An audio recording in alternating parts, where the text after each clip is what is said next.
Bonjour et bienvenue. Vous êtes quelques-uns à vous demander ce qui se passe. Nous vous souhaitons la bienvenue dans un tout nouveau magazine Tendance On TV que vous propose évidemment Grand Quartier, mais aussi votre chaîne de télévision TVRN 35. On va dans cette émission parler de quelque chose sur lequel on a tous une opinion.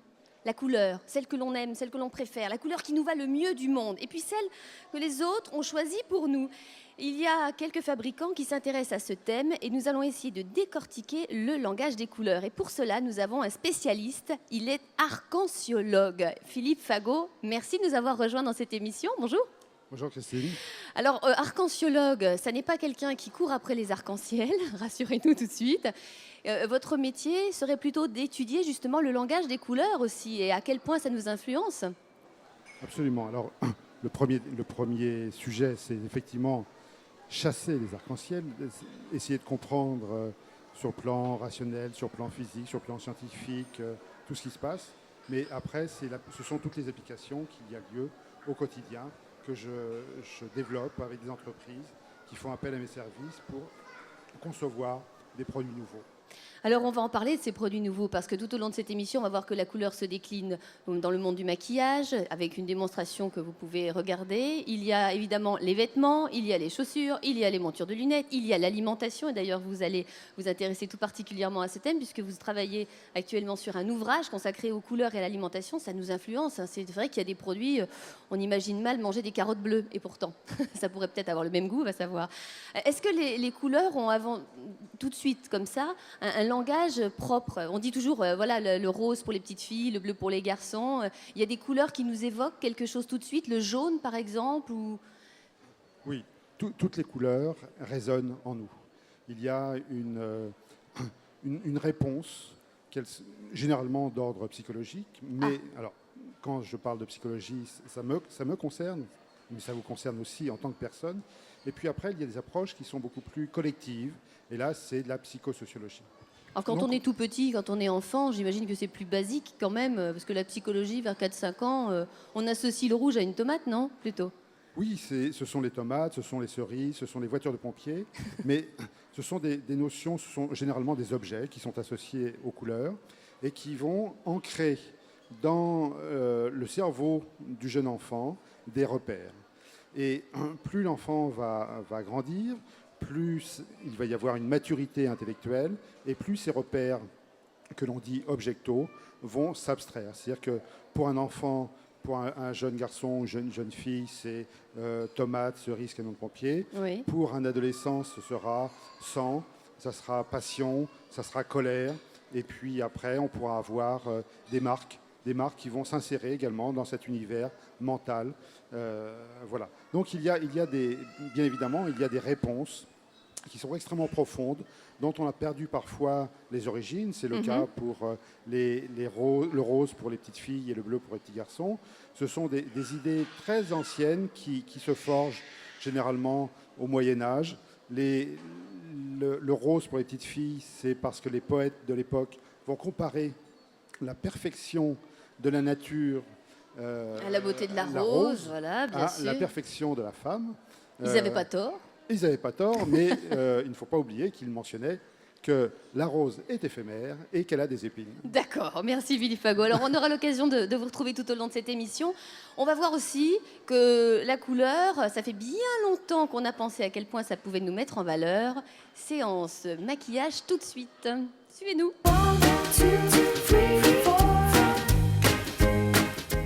Alors Émilie justement de chez Douglas est en train de faire une démonstration sur les couleurs. Et pendant que vous travaillez, je vais venir vous perturber un petit peu. Il y a une couleur tendance cette année, particulièrement côté maquillage? Côté maquillage, ça dépend vraiment par rapport aux marques. Ce qui revient vraiment, c'est le côté naturel, nude, avec cette tendance un peu rosée. Mais c'est vrai que les couleurs, là, reviennent en force, avec du bleu aussi, et le côté un peu africain qu'on va retrouver, par exemple, chez Saint-Laurent. Je vous interromps pas, vous pouvez continuer à travailler. Alors, à côté de vous, très sage, votre prénom? Patricia. Vous avez l'habitude de vous maquiller beaucoup ou non? En journée légèrement et un maquillage plus soutenu le soir. Alors ça, c'est un petit peu comme les parfums, j'ai envie de dire. Est-ce qu'il y a des maquillages jour? Est-ce qu'il y a des maquillages soir? On a tendance à s'imaginer oui tout de suite. C'est quoi la grande différence? On peut oser plus de choses, moins de choses? Quelles sont les couleurs phares du soir, par exemple? Pour le soir, on peut jouer vraiment avec un côté beaucoup plus intense, on peut jouer avec, accentuer avec du noir, on peut intensifier vraiment les couleurs. La journée, on est plus sur des couleurs plus pastel. Alors là, justement, ce que vous êtes en train d'appliquer, ce serait la couleur tendance de cette année. Ce violet, il faut quand même savoir l'appliquer, quoi. Il y a aussi une difficulté, il y a des choses qu'il faut faire avec un peu plus de soin que d'autres, quand même. La couleur, on peut la oser du moment qu'il faut la travailler. Comme là, ce que vous faites avec le pinceau. Là, en fait, je pars vraiment sur une base pour un côté charbonneux. Oui. On peut utiliser autant la journée pour n'importe quel type de regard. D'accord. Et on peut intensifier pour obtenir justement du reflet dans le fard à paupières qu'on va utiliser. Il y a des couleurs interdites selon la couleur de ses yeux. Par exemple, Patricia a des yeux bruns. Elle peut tout se permettre ou il y a des choses qu'il faut qu'elle évite? Elle peut vraiment tout se permettre, mais elle peut mettre en avant vraiment, vu qu'elle a une petite pointe un petit peu fauve et un peu de vert, elle peut se permettre de jouer sur des couleurs qui vont mettre plus en avant son regard. D'accord. Et pour les yeux bleus, souvent on voit des femmes avec des yeux bleus magnifiques et elles mettent du fard à paupières bleu. Alors la difficulté... Yeux verts, fard bleu, fard vert. Alors, que faut-il en penser? Je dirais qu'on peut jouer avec des couleurs complémentaires pour mettre plus en avant les yeux bleus, comme par exemple les couleurs un petit peu orangées qui vont stimuler au niveau du regard. Mais le bleu, on peut l'adapter sur des yeux bleus, mais il ne faut pas tomber dans le côté clair pour que ça soit un petit peu plus fade en fait. Du coup, il faut relever, intensifier, pourquoi pas avec du bleu marine en fait, de base. D'accord, voilà, pour éviter de faire la Raquel du samedi, le message est entendu. On reviendra vous retrouver tout à l'heure, étape après étape. Vous êtes en train de préparer un maquillage plutôt fin de journée là, hein, on Oui, est d'accord? fin de journée. Bien, alors nous, on va voir ce qui se passe tout au long de la journée, c'est-à-dire on est habillé, hein, on va essayer de s'arranger pour ça et on va aller tout de suite voir ce qui se passe.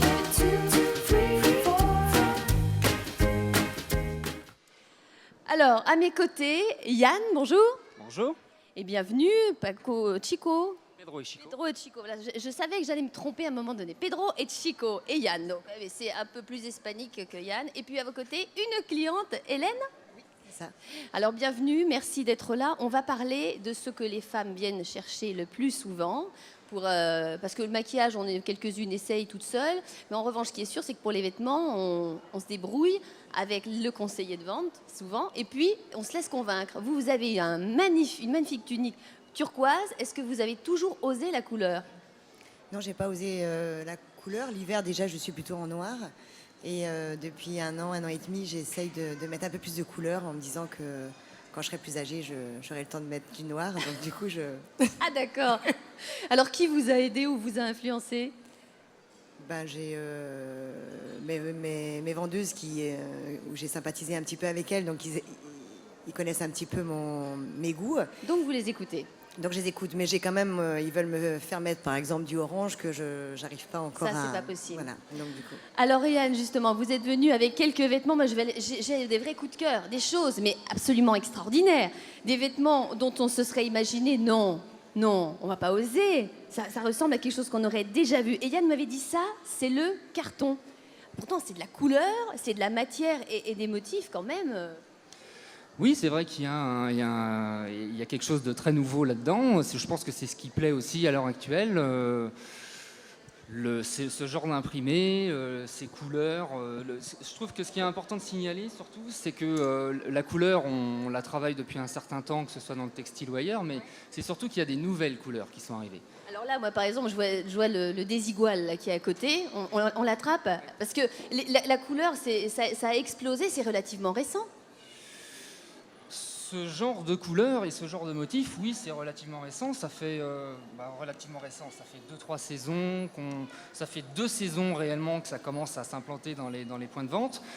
Là, c'est clair que on le voit. Hein. Maintenant, je pense qu'il y a une réelle envie de changement. Ce genre de produit y participe complètement, quoi. Et de tous les âges? Oui, maintenant le cœur, nous concernant en tout cas à Pedro et Chico, le cœur est 25 ans dans ce genre de produit. Maintenant... Il faut être open, quoi, en fait, c'est ça? Oui. Il faut être open. Alors, vous êtes venu avec plusieurs exemples. Et puis, il y a derrière vous, il y a aussi des bijoux. J'aimerais bien qu'on les approche. Parce que dans les bijoux aussi...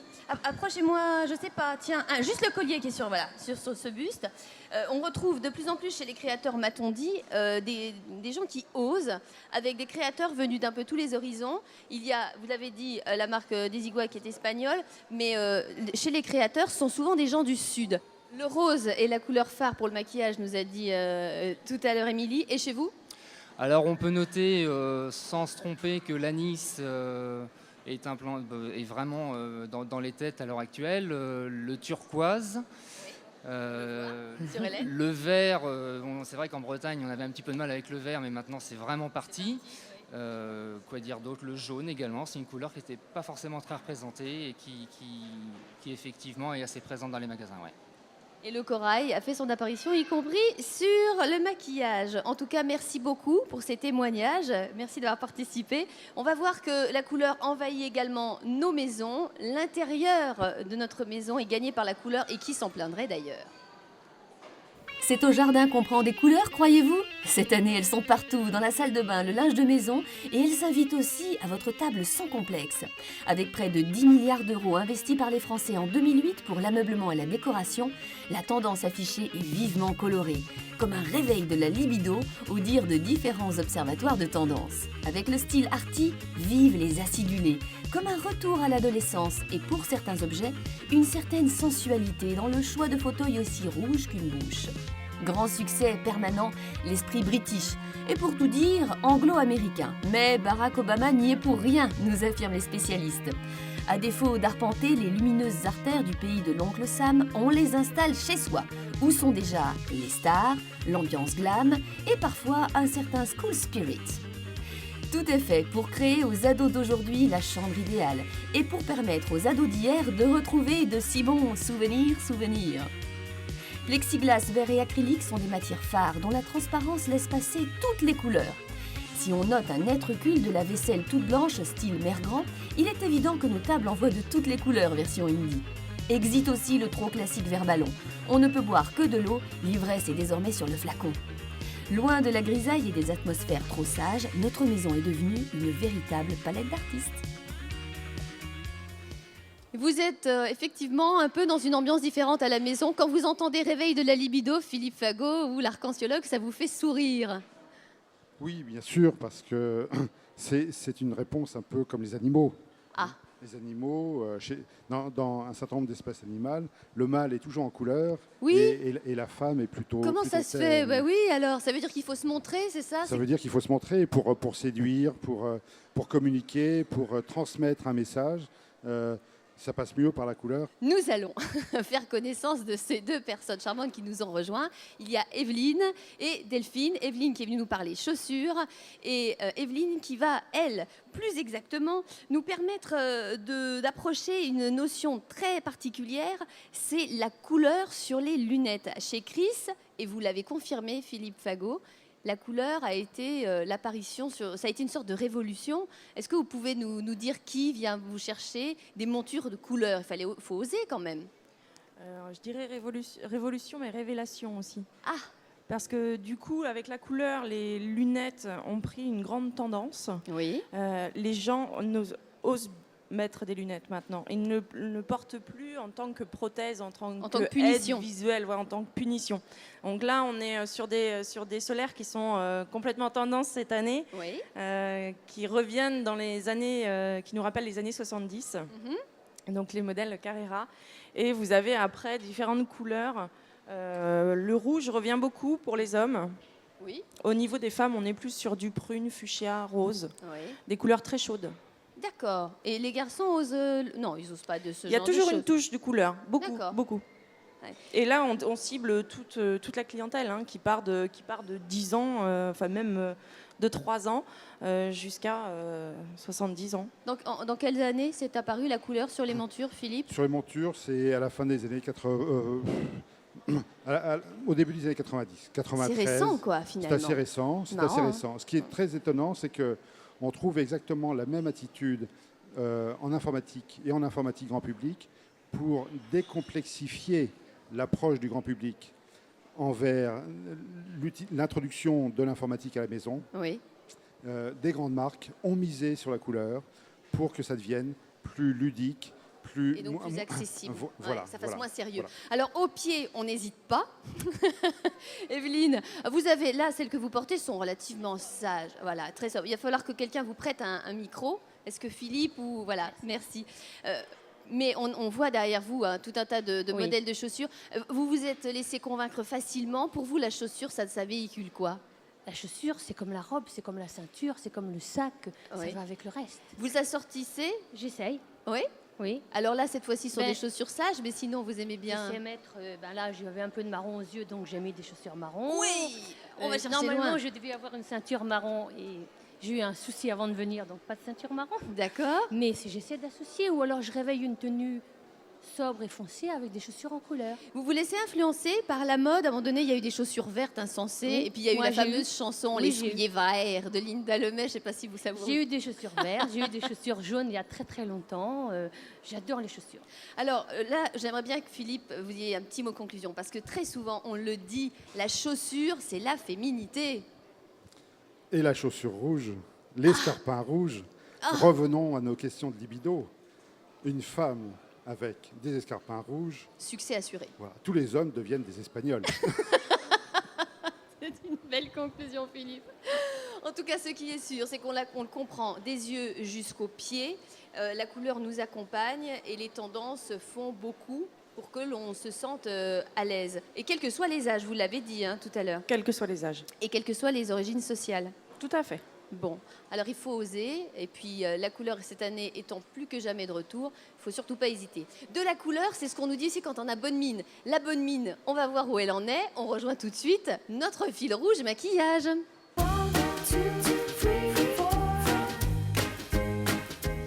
Alors, où en est-on exactement? Ah oui, il y a des choses qui ont vraiment changé, avec un vert un peu plus appuyé sur les paupières, et puis un rissil violet, comment faut-il dire?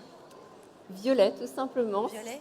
Ça permet d'apporter en fait un effet vraiment au fard, donner vraiment par exemple, faire ressortir plus le vert en jouant vraiment par la complémentarité des couleurs. Et par D'accord. exemple, si on l'applique avec le gris, ça va donner un effet encore plus irisé au niveau du gris. Alors ça, c'est intéressant d'entendre parler de la complémentarité des couleurs. On entend souvent dire rose, vert, c'est complémentaire. Rose, gris, ça va super bien ensemble. Est-ce que c'est toujours vrai? Et est-ce que dans le maquillage, il y a quand même 2 ou 3 petites choses à se rappeler? En maquillage, faut se rappeler en fait par rapport à la complémentarité, ça va être le bleu et vraiment le bleu et le orange qui vont être complémentaires. Bleu et orange? Oui. Ça veut dire Ça va stimuler. rouge à lèvres orange et bleu sur les yeux, ça marche? On va pas, ça serait trop criard. Plus jouer, par exemple, les yeux bleus peuvent utiliser du orangé. Après, les yeux verts, on va jouer plus sur une pigmentation rouge, qui va donc les rosés, tout ce qui va être un petit peu vraiment mauve. Là, ça va les mettre en avant. D'accord, d'accord. Alors, on voit que sur le visage de Patricia, c'est bien ça, je me suis bien rappelé, on a à la fois le vert sur les paupières, le mascara violet, la bouche rouge. On se dit, ça va être terrible, et pourtant, vous y arrivez. Il y a aussi une façon de travailler les produits et les matières quand même. On est d'accord, Oui, Émilie? exactement. Pour intensifier, par exemple, au niveau du regard, l'idéal, c'est de comment jouer vraiment en tapotant au niveau des couleurs pour accentuer la pigmentation. D'accord, on vous laisse. On reviendra pour un 3e et dernier point. On va parler de ce qui va directement dans notre estomac, et vous allez voir que la couleur n'y est pas pour rien.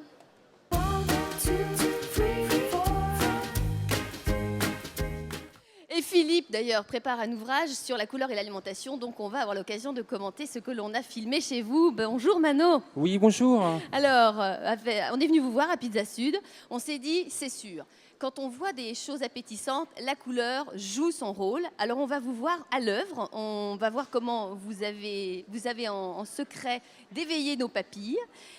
Ça fait partie des choses qu'on apprend quand on est en école d'hôtellerie, peut-être d'ailleurs, non? Bien sûr. Hein, il y a un langage spécial. Mettre en appétit les clients sur Oui. l'assiette, avec les couleurs.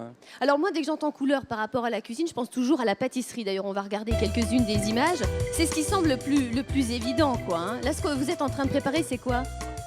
Là, c'est une crème panna cotta. Oui. Une crème panna cotta, c'est un dessert qui est apparu il y a quelques années en France et qui fait un succès sur les tables en restauration.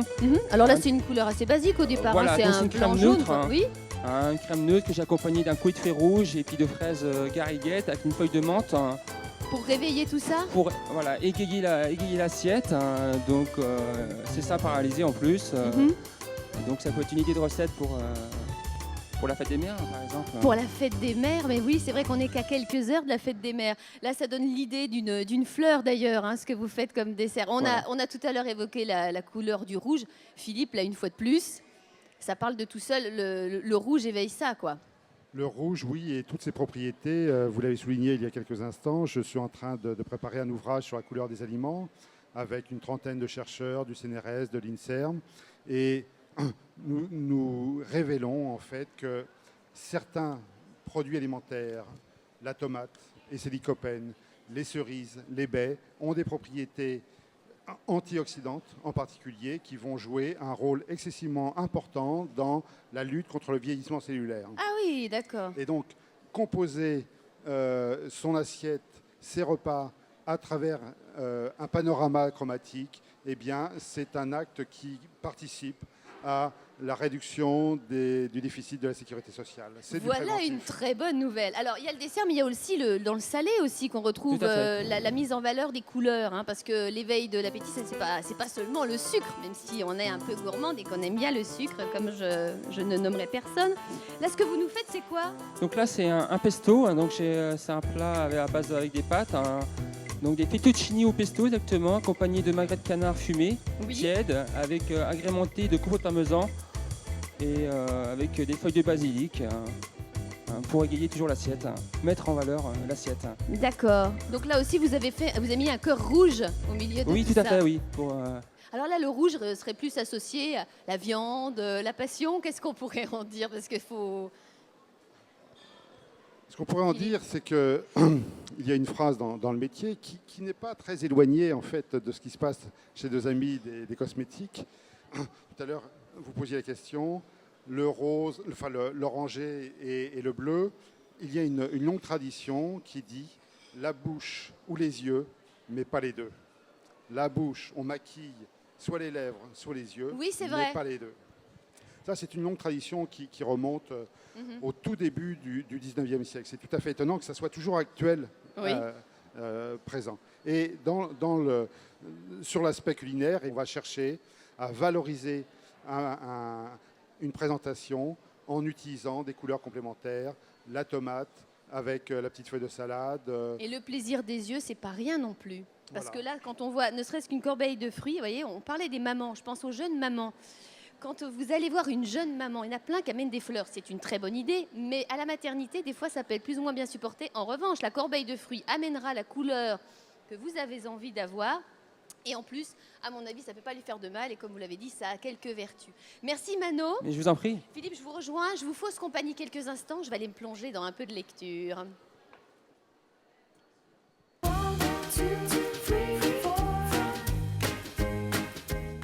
Jérôme, bonjour et bienvenue. Bonjour. Vous êtes en pleine ébullition. Confirme.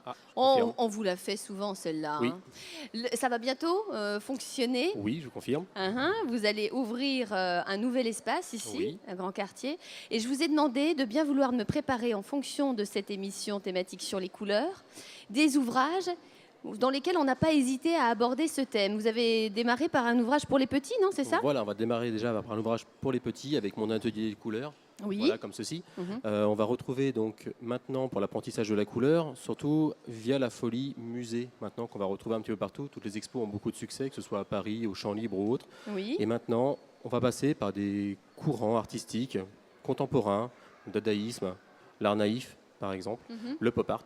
D'accord. Également, Donc ça pour explique. apprendre aux enfants, dès l'âge de 3 à 4 ans, jusqu'à 77 ans, comment découvrir. Donc ça, c'est votre Les différentes première couleurs et différents sélection. arts. Voilà. D'accord.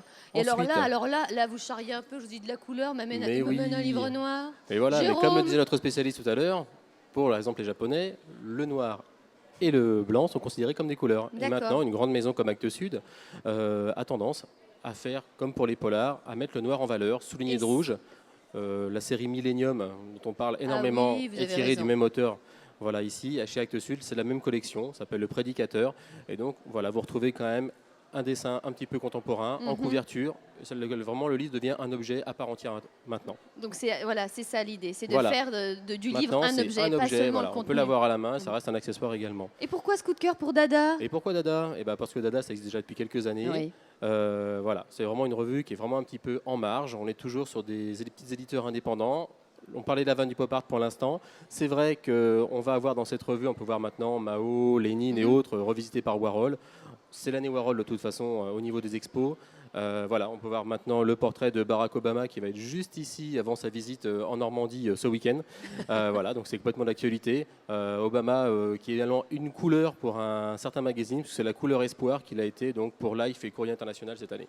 D'accord, donc Voilà. ça c'est votre sélection. C'est une sélection. On va continuer à s'évader grâce à vous avec une destination de rêve. Il faut dire que les voyagistes, Nathalie, vous qui êtes chez Thomas Cook Voyage, vous connaissez bien, lorsqu'ils font des présentations, ils misent tout sur la couleur que les pays nous offrent, c'est ça? Complètement. Le but, c'est de faire rêver nos voyageurs.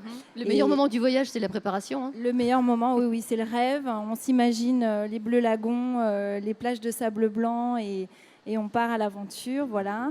Et donc, une fois qu'ils sont relookés, des lunettes de soleil tendance jusqu'aux tongs colorés, et ben, on les emmène sur les couleurs du monde entier. Alors, ces images, elles sont là. Hein. Ça se passe de commentaires. Voilà, donc là, on a comme un on part à avant-goût Tahiti. on a comme un avant-goût, effectivement, de ce que ça peut donner lorsque l'on est sur place. Mais en plus, il y a les parfums qui s'associent à ça, quoi. Tout à fait, oui, la vanille notamment sur Tahiti. Là, on a des images effectivement de la Polynésie.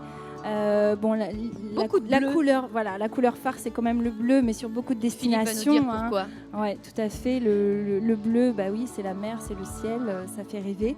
Mais il n'y a pas que le bleu, il peut y avoir après, c'est vrai qu'il y a tous les marchés avec toutes les couleurs. Voilà, donc c'est vrai que ça fait rêver.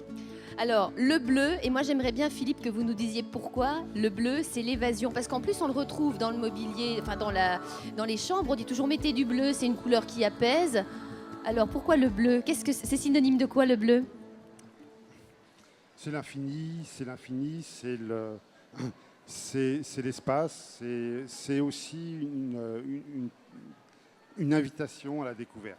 Ah, voilà, donc c'est tout ça. Et à ce titre-là, que ce soit la couleur emblématique du voyage, il y a une logique derrière ça. Mais la logique, c'est aussi ce qui est qualifié de polysensoriel. Vous l'avez souligné, ce n'est pas que la vision, mais c'est aussi l'odorat, c'est aussi le toucher, c'est aussi tous les sens qui sont en éveil, qui vont être portés par un imaginaire, par un discours. Il suffit d'évoquer le terme bleu lagon pour que tout de suite, nous entendions les flots sur le bord du rivage, le vent dans les cocotiers et la chaleur du soleil sur la peau, le pina colada. Voilà, c'est ça. Voilà. Mais il est parti, il est parti. Voilà, là, nous sommes plus à Rennes et nous sommes transportés très loin. En tout cas, on l'aura compris, l'évasion, le bleu, ça fonctionne bien. Oui. Nathalie, merci beaucoup d'avoir participé à cette émission. Troisième et dernier point du maquillage. On va voir où en est Émilie et où en est Patricia, bien sûr, la première concernée. C'est parti. Où en est-on alors? Touche finale, là je viens d'appliquer le blush en fait, tout simplement. Voilà. Ça permet d'illuminer vraiment la continuité du sourire jusqu'au regard. Alors le blush, il doit être rouge-rose quand on a les lèvres rouges, jamais orangé. Orangé quand on a du rouge? Non. Avec le rouge, il faut toujours rester en harmonie au niveau des couleurs.